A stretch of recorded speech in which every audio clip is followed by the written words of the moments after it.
ಒಂದು ಗ್ರಾಮ ಅಭಿವೃದ್ಧಿಯಾದರೆ ದೇಶ ಅಭಿವೃದ್ಧಿಯಾದಂತೆ. ಮೂಲಭೂತ ಸೌಕರ್ಯಗಳು ಪ್ರತಿ ಕೊನೆಯ ಸ್ಥಳಗಳಿಗೂ ರೀಚ್ ಆಗಬೇಕು ಅನ್ನೋದು ಸರ್ಕಾರಗಳ ಒಂದು ದಿಟ್ಟ ನಿರ್ಧಾರವಾಗಿರುತ್ತೆ. ಪ್ರತಿ ರಾಜ್ಯದಲ್ಲಿ ಸಾರಿಗೆ ಅನ್ನೋದು ಬಹಳ ಮುಖ್ಯ ಪಾತ್ರವನ್ನು ವಹಿಸುತ್ತೆ.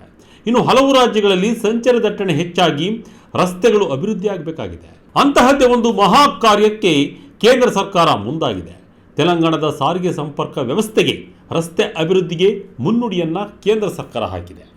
ಮಹತ್ವದ ಹೆದ್ದಾರಿ ಯೋಜನೆಯನ್ನು ನೀಡುವ ಮೂಲಕ ದಶಕಗಳಿಂದ ದಟ್ಟಣೆಯಿಂದ ಹಣಗಾಡ್ತಿದ್ದ ಜನರಿಗೆ ದೊಡ್ಡ ರಿಲೀಫ್ ಸಿಕ್ಕಿದೆ.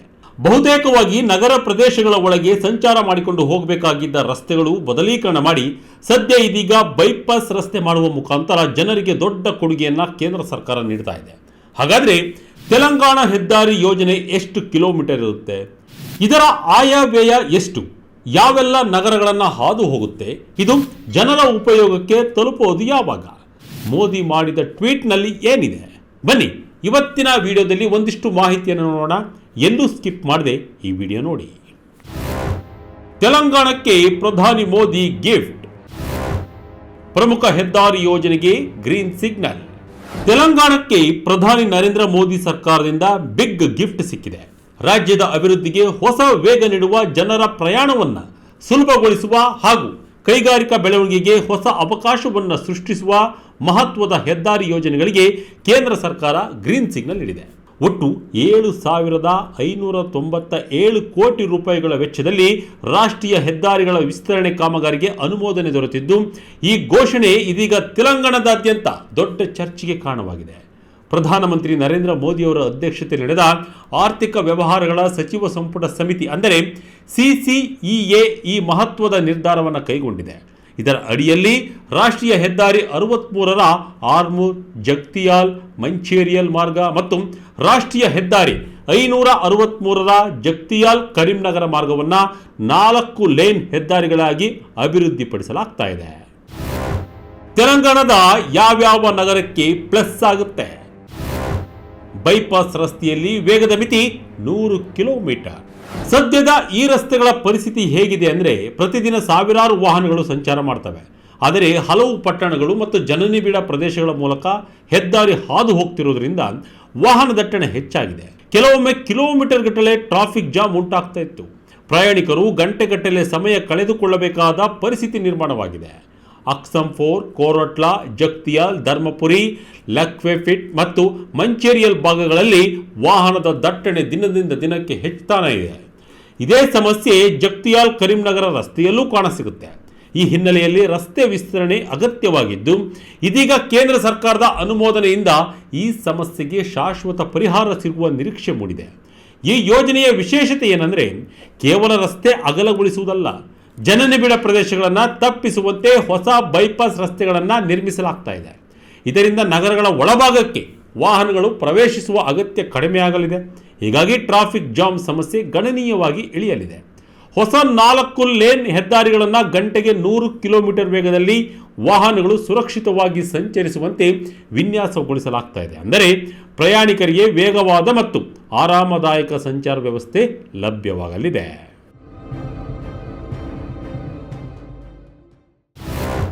ಪ್ರಯಾಣಿಕರಿಗೆ ಹೆಚ್ಚು ಸಮಯ ಉಳಿತಾಯ ಗ್ಯಾರಂಟಿ. ರಸ್ತೆ ನಿರ್ಮಾಣದಿಂದ ಲಕ್ಷಗಟ್ಟಲೆ ಉದ್ಯೋಗ ಸೃಷ್ಟಿ.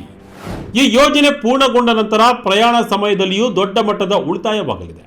ಆರ್ಮೂರ್ನಿಂದ ಮಂಚೇರಿಯಲ್ಗೆ ತೆರಳಲು ಈಗ ತೆಗೆದುಕೊಳ್ಳುವ ಸಮಯಕ್ಕಿಂತ ಸುಮಾರು 1.5 ಗಂಟೆ ಕಡಿಮೆಯಾಗಲಿದೆ. ಜಗ್ತಿಯಾಲ್ನಿಂದ ಕರೀಂನಗರಕ್ಕೆ ಹೋಗುವವರು ಸುಮಾರು 45 ನಿಮಿಷಗಳಷ್ಟು ಸಮಯ ಉಳಿಸಿಕೊಳ್ಳಬಹುದು. ಇದು ಕೇವಲ ಪ್ರಯಾಣಿಕರಿಗೆ ಮಾತ್ರವಲ್ಲ, ವ್ಯಾಪಾರ ಮತ್ತು ಕೈಗಾರಿಕಾ ಕ್ಷೇತ್ರಕ್ಕೂ ದೊಡ್ಡ ಅನುಕೂಲವಾಗಲಿದೆ.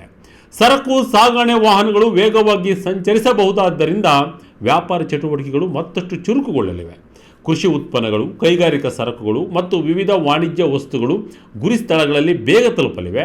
ಅದರ ಜೊತೆಗೆ ಇಂಧನ ಬಳಕೆ ಕಡಿಮೆಯಾಗಲಿದೆ.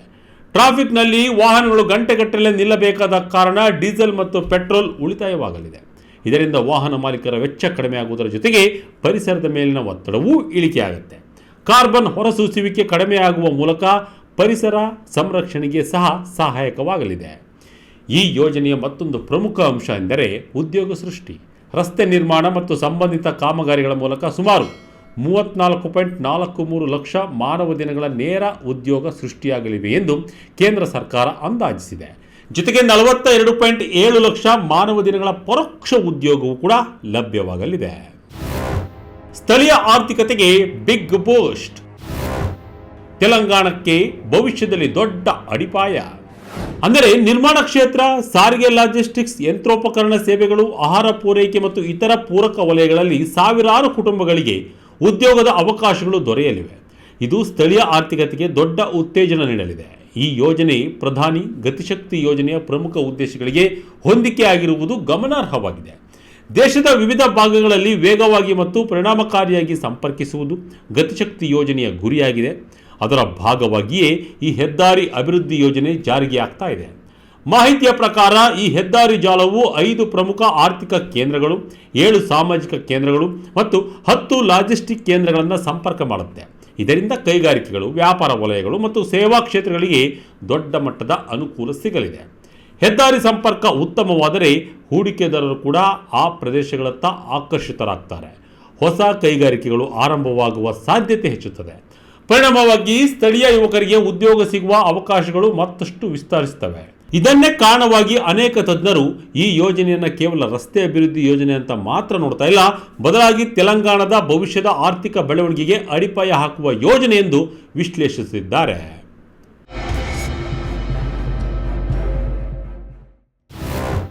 ಮೋದಿ ಎಕ್ಸ್ ಪೋಸ್ಟ್ನಲ್ಲಿ ಹೇಳಿದ್ದೇನು? ರಾಜ್ಯದ ಅಭಿವೃದ್ಧಿಗೆ ಸಂಕೇತವೆಂದ ಮೋದಿ. ಇದರ ನಡುವೆ ಕೇಂದ್ರ ಸಚಿವ ಸಂಪುಟದ ಅನುಮೋದನೆ ಬಳಿಕ ಪ್ರಧಾನಿ ನರೇಂದ್ರ ಮೋದಿ ಕೂಡ ತಮ್ಮ ಸಾಮಾಜಿಕ ಜಾಲತಾಣ ಎಕ್ಸ್ನಲ್ಲಿ ಪ್ರತಿಕ್ರಿಯೆ ನೀಡಿದ್ದಾರೆ. ತೆಲಂಗಾಣದಲ್ಲಿ ಮೂಲಸೌಕರ್ಯ ಅಭಿವೃದ್ಧಿಗೆ ಮತ್ತೊಂದು ದೊಡ್ಡ ಉತ್ತೇಜನ ಎಂದು ಅವರು ಬರೆದುಕೊಂಡಿದ್ದಾರೆ.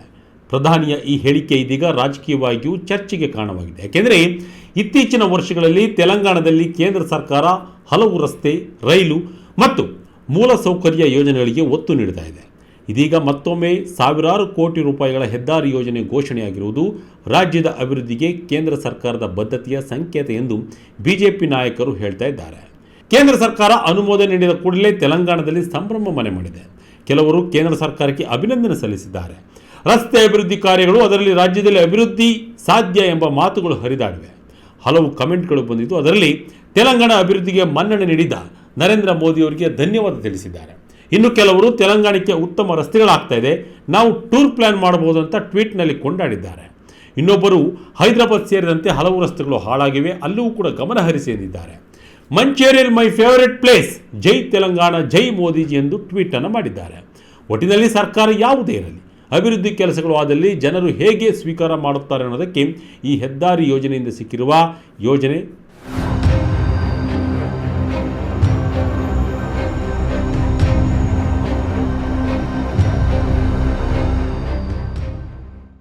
ಒಟ್ಟಿನಲ್ಲಿ ಸುಮಾರು 7,597 ಕೋಟಿ ರೂಪಾಯಿಗಳ ಈ ಮೆಗಾ ಹೆದ್ದಾರಿ ಯೋಜನೆ ತೆಲಂಗಾಣದ ಸಾರಿಗೆ ವ್ಯವಸ್ಥೆಯಲ್ಲಿ ಹೊಸ ಅಧ್ಯಾಯ ಆರಂಭಿಸುವ ಸಾಧ್ಯತೆ ಹೊಂದಿದೆ.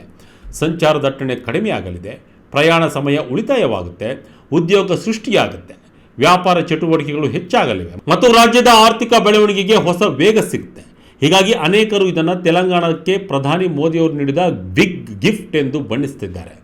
ಮುಂದಿನ ಕೆಲವು ವರ್ಷಗಳಲ್ಲಿ ಈ ಯೋಜನೆಗಳು ಪೂರ್ಣಗೊಂಡರೆ ತೆಲಂಗಾಣದ ರಸ್ತೆ ಸಂಪರ್ಕ ವ್ಯವಸ್ಥೆಯೇ ಚಿತ್ರಣ ಬದಲಾಗುತ್ತೆ. ಅನೇಕ ರಾಜ್ಯಗಳಲ್ಲಿಯೂ ಕೂಡ ಹೆದ್ದಾರಿ ಯೋಜನೆಗಳಾಗಬೇಕಾಗಿದ್ದು ಕೇಂದ್ರ ಸರ್ಕಾರವು ಮುಂದಿನ ದಿನಗಳಲ್ಲಿ ಆರಂಭ ಮಾಡಬಹುದಾ ಕಾದು ನೋಡಬೇಕಿದೆ. ಈ ಯೋಜನೆ ಬಗ್ಗೆ ವೀಕ್ಷಕರೇ ನಿಮಗೆ ಅನಿಸಿದ್ದನ್ನು ಕಮೆಂಟ್ ಮೂಲಕ ತಿಳಿಸಿ. ಇದಾಗಿತ್ತು ಈ ಕ್ಷಣದ ಇಂಟ್ರೆಸ್ಟಿಂಗ್ ಸ್ಟೋರಿ. ಇದೇ ರೀತಿಯ ಸ್ಟೋರಿಗಾಗಿ Vijaya Karnataka website, YouTube page, Facebook page follow ಮಾಡ್ತಾ ಇರಿ. ಧನ್ಯವಾದಗಳು.